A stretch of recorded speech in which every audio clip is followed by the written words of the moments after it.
Dating app, Facebook, Instagram के ज़रिए किसी से किसी को प्यार हो जाए तो ये लाजमी है, लेकिन सोचिए पबजी खेलते खेलते अगर किसी को किसी से प्यार हो जाए तो फिर क्या ही कहने। दरअसल ग्रेटर नोएडा से एक बेहद हैरान कर देने वाला और अजीबोगरीब मामला सामने आया है। यहाँ पर पाकिस्तान में रहने वाली 4 बच्चों की मां को यूपी के एक लड़के से प्यार हो गया, वो भी पबजी खेलते खेलते। आप ये तस्वीर देखिए, ये तस्वीर उसी महिला की है जो पाकिस्तान में रहती है, 4 बच्चों की मां है और अब पाकिस्तान से इलीगल तरीके से इंडिया आ चुकी है। अब दूसरी तस्वीर देखिए, ये सचिन है, ये वही शख्स है जिसको पाकिस्तानी महिला से प्यार हो गया पबजी खेलते खेलते। दरअसल 2020 की बात है।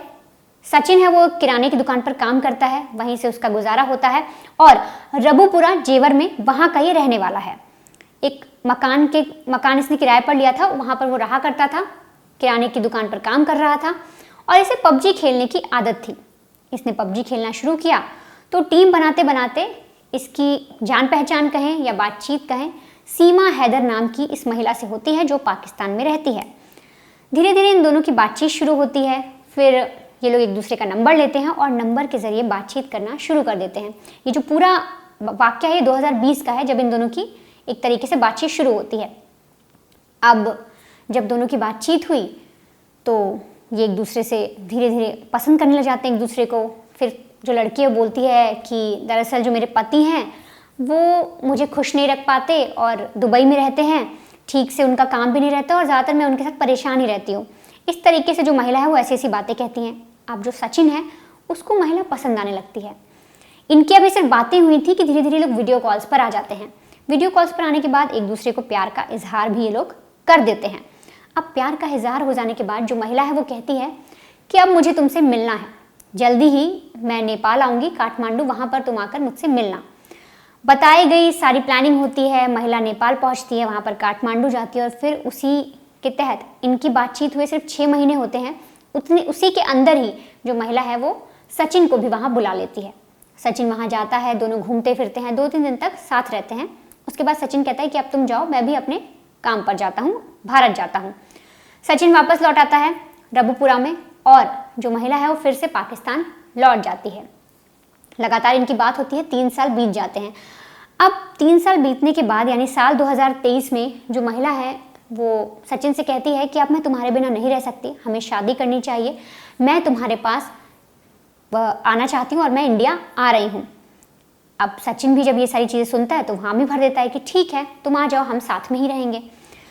अब जो ये महिला है ये इलीगल तरीके से, अवैध तरीके से इंडिया आती है। ये सबसे पहले इसके लिए आसान था नेपाल जाना, तो ये वहाँ पर नेपाल जाती है, काठमांडू पहुँचती है, फिर वहाँ से बस और जितनी भी गाड़ियाँ वगैरह होती है उनको कर करके जुगाड़ से यमुना एक्सप्रेसवे के तहत उसका पूरा जो है वो तय करती है रास्ता और वहाँ से होते हुए ये रबूपुरा पहुँचती है जेवर में।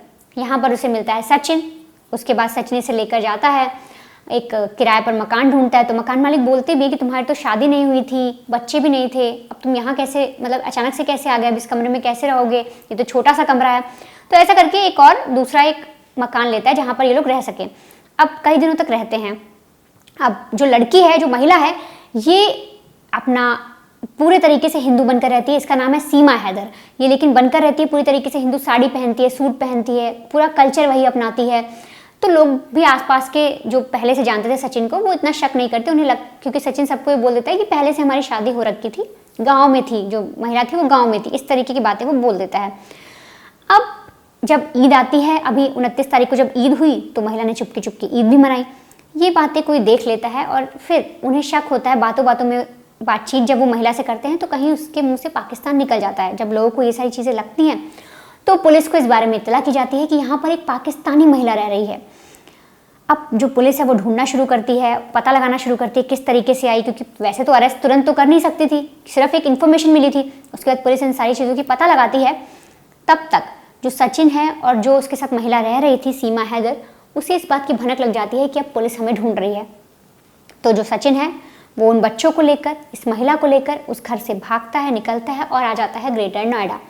यहाँ पर एक मकान मालिक से मिलता है, उनसे बोलता है कि हमें मकान चाहिए, आप देख लीजिए, अरेंज कर दीजिए। तो मकान मालिक भी पहले बोलता है कि भाई हमारे लोगों को प्रॉब्लम होगी, इतना कमरा नहीं है, ऐसा नहीं, बहुत सारी चीज़ें बोलता है। लेकिन जो फिर किराएदार को देखता है, फिर उनके बच्चों को देखता है कि जो ये इसके साथ 4-4 बच्चे हैं, छोटे छोटे बच्चे हैं, उन पर उसे दया आ जाती है और वो कमरा दे देता है। एक बार आप खुद मकान मालिक की ज़ुबानी सुनिए कि किस तरीके से ये लोग ग्रेटर नोएडा में रह रहे थे, किस तरीके से जो बच्चों के साथ अपना जीवन बिता रहे थे और किस तरह के लोग थे, किसी को परेशानी थी या नहीं थी। एक बार आप खुद सुनिए कि इस पूरे मामले में जो मकान मालिक हैं जिन्होंने कमरा किराए पर लिया, उनका क्या कहना है। ये लगभग 13 मई को हमारे यहाँ पे आए थे और जो सचिन है वो कस्बे का ही रहने वाला था। उसने बताया था कि मेरी कोर्ट मैरिज हुई है, मुझ पे 4 बच्चे हैं और मुझे कमरा दे दो किराए पे। तो हमने बोला, मैंने भैया कमरा तो हम दे देंगे, लेकिन बेकार की जो झगड़े और जो तुम्हारे मोहल्ले के ज़्यादा लोग यहाँ आने नहीं चाहिए। वो रह रहे थे वो 13 मई से हमारे यहाँ लगातार। शक कैसे हुआ कि पाकिस्तानी नहीं था? नहीं, हमें तो शक नहीं हुआ, लेकिन जिस दिन वो यहाँ से निकल के गए 1 तारीख को,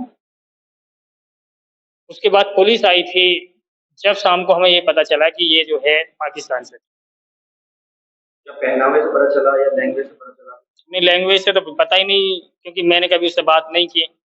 और पहनावा तो नॉर्मल था उसका, सूट सलवार पहनती थी। लास्ट टाइम जब वो गई है तो वो उसने साड़ी भी पहनी थी। क्या पता किस तरीके से उसकी दोस्ती को कुछ पता चला था कैसे?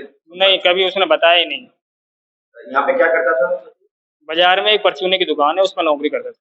तो मकान मालिक का यही कहना है कि उन्होंने उसका व्यवहार देखा, ये देखा कि उसके साथ एक महिला है, बच्चे हैं, इसलिए उसे कमरा किराए पर दे दिया।